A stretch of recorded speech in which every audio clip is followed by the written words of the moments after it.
पहला यूहन्ना बाब नंबर 2। मसीह हमारी शफात करता है। मेरे बच्चों, मैं आपको ये इसलिए लिख रहा हूँ कि आप गुनाह न करें। लेकिन अगर कोई गुनाह करे तो एक है जो खुदा बाप के सामने हमारी शफात करता है, ईसा मसीह जो रास्ता है। वही हमारे गुनाहों का कफारा देने वाली कुर्बानी है, और न सिर्फ हमारे गुनाहों का बल्कि पूरी दुनिया के गुनाहों का भी। इससे हमें पता चलता है कि हमने उसे जान लिया है जब हम उसके अहकाम पर अमल करते हैं। जो कहता है मैं उसे जानता हूँ लेकिन उसके अहकाम पर अमल नहीं करता, वो झूठा है और सच्चाई उसमें नहीं है। लेकिन जो उसके कलाम की पैरवी करता है उसमें खुदा की मोहब्बत हकीकतन तकमील तक पहुंच गई है। इससे हमें पता चलता है कि हम उसमें हैं। जो कहता है कि वो उसमें कायम है, उसके लिए लाजिम है कि वो यूं चले जिस तरह ईसा चलता था।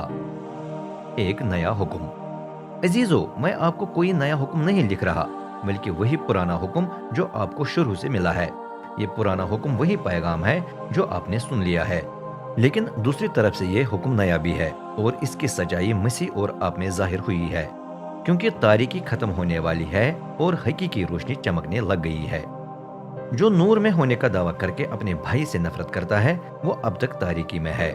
जो अपने भाई से मोहब्बत रखता है वो नूर में रहता है, और उसमें कोई भी चीज नहीं पाई जाती जो ठोकर का बाइस बन सके। लेकिन जो अपने भाई से नफरत करता है वो तारीकी ही में है और अंधेरे में चलता फिरता है।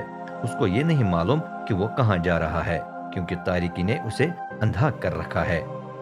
प्यारे बच्चों, मैं आपको इसलिए लिख रहा हूँ कि आपके गुनाहों को उसके नाम की खातिर माफ कर दिया गया है। वालिदो, मैं आपको इसलिए लिख रहा हूँ कि आपने उसे जान लिया है जो इब्तिदा ही से है। जवान मर्दों, मैं आपको इसलिए लिख रहा हूँ कि आप इब्लिस पर गालिब आ गए हैं। बच्चों, मैं आपको इसलिए लिख रहा हूँ कि आपने बाप को जान लिया है। वालिदो, मैं आपको इसलिए लिख रहा हूँ कि आपने उसे जान लिया है जो इब्तिदा ही से है। जवान मर्दों, मैं आपको इसलिए लिख रहा हूँ कि आप मजबूत हैं, खुदा का कलाम आप में बसता है और आप इब्लिस पर गालिब आ गए हैं।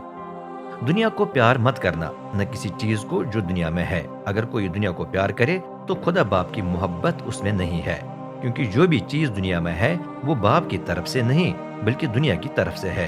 ख्वाह वो जिस्म की बुरी ख्वाहिशात, आंखों का लालच या अपनी मिल्कियत पर फक्र हो। दुनिया और उसकी वो चीजें जो इंसान चाहता है खत्म हो रही हैं, लेकिन जो खुदा की मर्जी पूरी करता है वो अब तक जीता रहेगा। मसीह का दुश्मन। बच्चों, अब आखिरी घड़ी आ पहुंची है। आपने खुद सुन लिया है कि मुखालिफ मसीह आ रहा है, और हकीकतन बहुत से ऐसे मुखालिफ मसीह आ चुके हैं। इससे हमें पता चलता है कि आखिरी घड़ी आ गई है। ये लोग हम में से निकले तो हैं, लेकिन हकीकत में हम में से नहीं थे, क्योंकि अगर वो हम में से होते तो वो हमारे साथ ही रहते। लेकिन हमें छोड़ने से जाहिर हुआ कि सब हम में से नहीं है। लेकिन आप फर्क हैं। आपको उससे जो कुद्दूस है रूह का मसा मिल गया है, और आप पूरी सच्चाई को जानते हैं। मैं आपको इसलिए नहीं लिख रहा कि आप सच्चाई को नहीं जानते, बल्कि इसलिए कि आप सच्चाई जानते हैं और कि कोई भी झूठ सच्चाई की तरफ से नहीं आ सकता। कौन झूठा है? वो जो ईसा के मसीह होने का इनकार करता है। मुखालिफ मसीह ऐसा शख्स है वो बाप और फर्जंद का इनकार करता है। जो फर्जंद का इनकार करता है उसके पास बाप भी नहीं है, और जो फर्जंद का इकरार करता है उसके पास बाप भी है।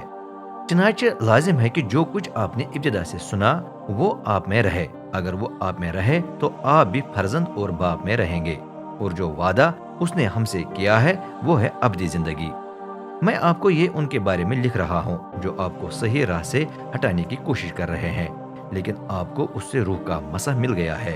वो आपके अंदर बसता है, इसलिए आपको इसकी जरूरत ही नहीं कि कोई आपको तालीम दे, क्योंकि मसीह का रूह आपको सब बातों के बारे में तालीम देता है, और जो कुछ भी वो सिखाता है वो सच है, झूठ नहीं।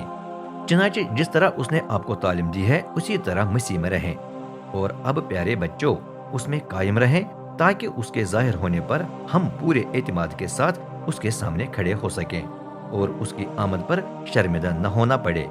अगर आप जानते हैं कि मसीह रास्तबाज है तो आप ये भी जानते हैं कि जो भी रास्त काम करता है वो खुदा से पैदा होकर उसका फर्जंद बन गया है।